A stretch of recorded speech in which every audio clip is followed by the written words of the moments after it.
The last patient I cried over was a man named Gerald Purvis. He was 62, retired electrician, had a daughter in Portland who sent gift baskets nobody opened. He died on a Tuesday in November, and I cried in the staff bathroom for 11 minutes. And then I washed my face and went back out and helped the night aide change the sheets on his bed before the body was even cold. And I told myself that was the professional thing to do. That was 7 years ago. I haven't cried since. I want to be precise about that. Not 7 years without sadness. Not 7 years of bottled grief. 7 years of actual, genuine absence. A hollow where feeling used to live. I noticed it the way you notice a tooth after it's been pulled. Not pain exactly, more like a shape that air moves through differently now. The hospice where I worked, is a converted Victorian on Callaway Street in Beaumont, Texas. 3 floors, 14 beds, crown molding in the common room that nobody sits in, a garden that smells like Confederate jasmine in April and dead grass the rest of the year. We called the 3rd floor the clothes floor. That's where they went when we knew. I'd worked the clothes floor for 4 of my 7 years. I knew the sounds a building makes when dying is happening inside it. Not the patients, the building itself. The way it settles differently at 3 a.m. The particular quality of fluorescent light when a patient's breathing has changed. I was good at my job. I want you to understand that. I was gentle. I was competent. I held hands and I explained things to families in plain language, and I never, not once, let a patient see what I'd become inside, which was nothing, or close to it. An excellent clinical surface with a vacancy behind it. The first time I noticed the thing, I didn't recognize it as a thing. It was February. A cold front had pushed through. Cold by Texas standards, which means 41 degrees and everyone acting like a natural disaster. And I was on the clothes floor at 11:15 at night, checking on a woman named Maddie Fontenot.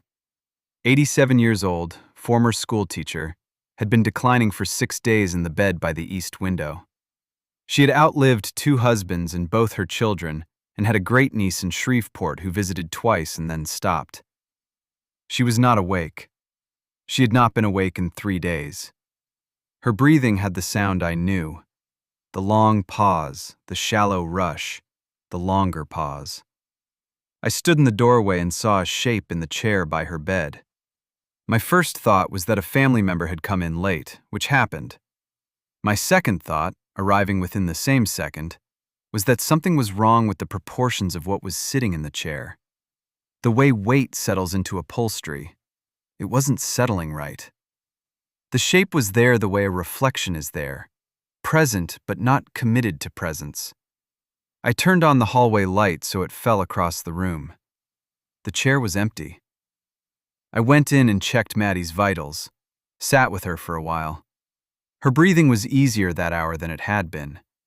I held her hand, the skin the texture of old paper, the knuckles swollen with arthritis she'd stopped complaining about. And I felt nothing. Not coldness, not sadness. Just the occupational sensation of performing a task correctly. I told her she could go when she was ready, which was something I said to everyone. A thing I'd learned to say without meaning it anymore. The way you say, "How are you?" without wanting an answer. She died the next afternoon, on my day off. I found out by text from the charge nurse. I read it and went back to eating my lunch, a turkey sandwich on whole wheat from the place on Magnolia that I'd been going to for years. The bread was good. I remember that more clearly than the text. But the shape in the chair. I told myself I'd imagined it. Shadows, fatigue, the particular trick of a darkened room when you're tired. I had been working extra shifts because one of the aides had quit and the staffing agency was slow. And sometimes I was putting in 50, 55 hours a week. The tiredness had become structural, load-bearing, a thing that held me up the same way it wore me down. I went back to work. More patients came. This is the math of the job. There are always more. In March, I had a man named Dennis Beauchamp who had been a jazz trumpeter, and in his clearer hours, he talked about a club in New Orleans where he'd played with someone whose name I didn't recognize. And he had a way of describing music as something physical, something with weight and temperature. He died on a Friday morning with his hands in loose fists on the blanket, like he was still holding the instrument. I noted the time. I called the mortuary. I went to refill my coffee. The shape was in the hallway. Not in a room this time.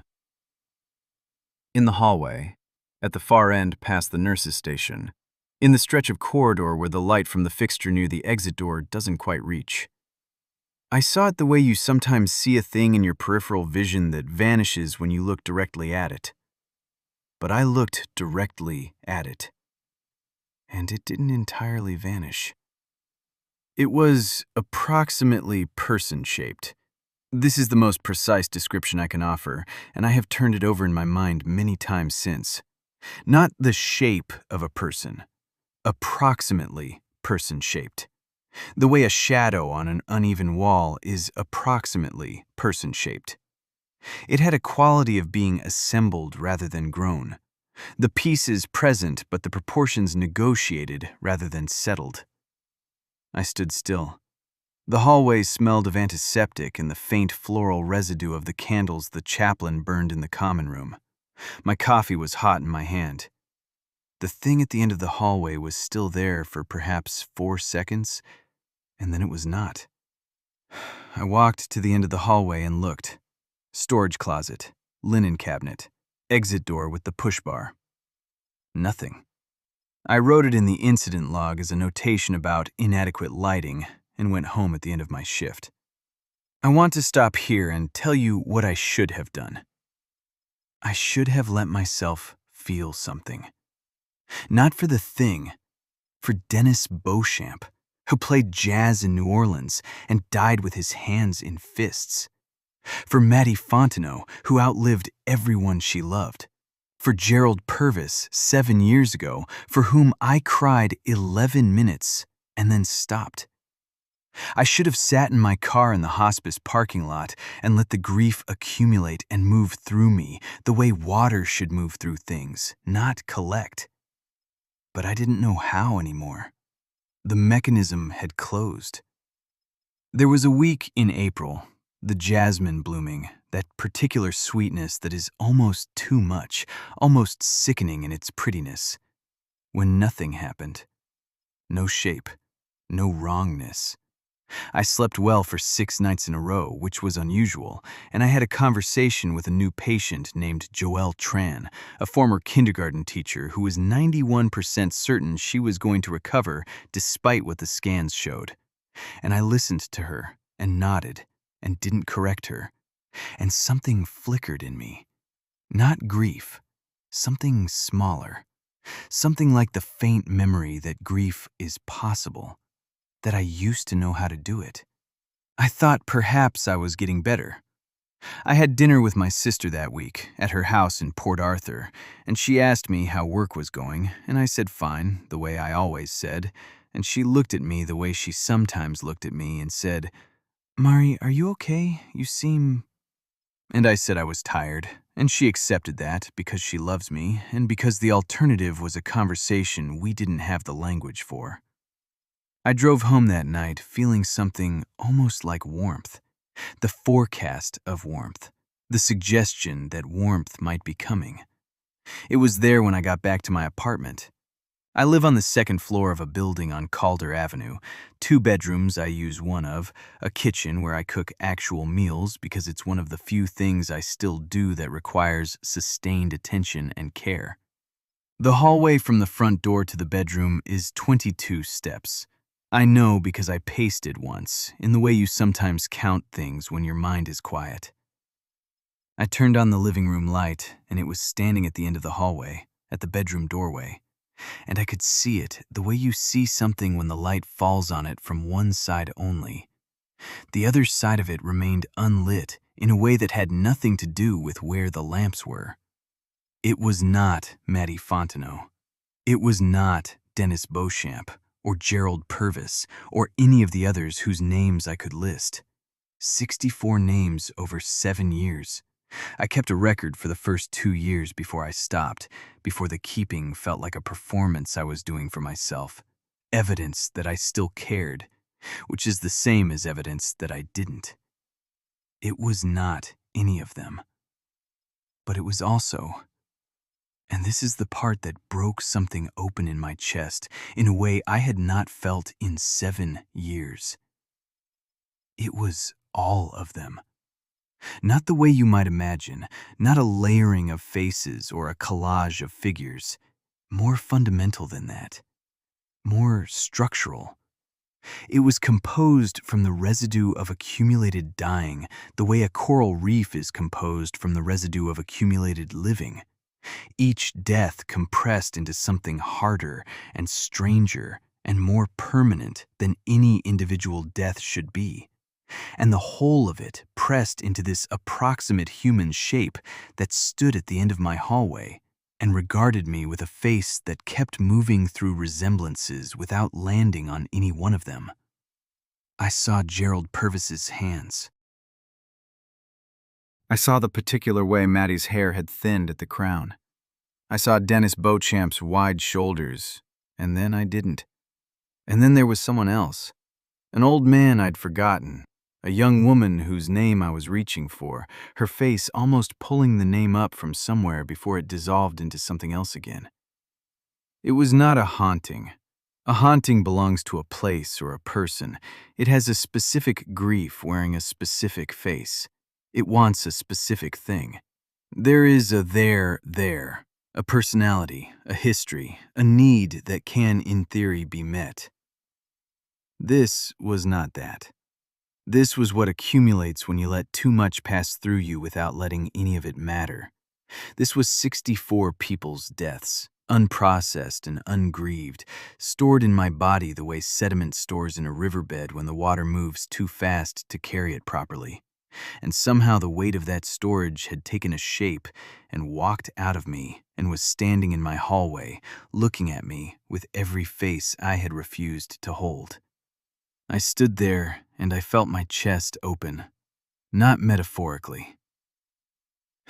The sensation was physical, a loosening in the sternum, a pressure releasing from behind my ribs that I hadn't known was there because it had been there so long it had become the baseline, the ground state, what I called emptiness, but was actually something more like containment.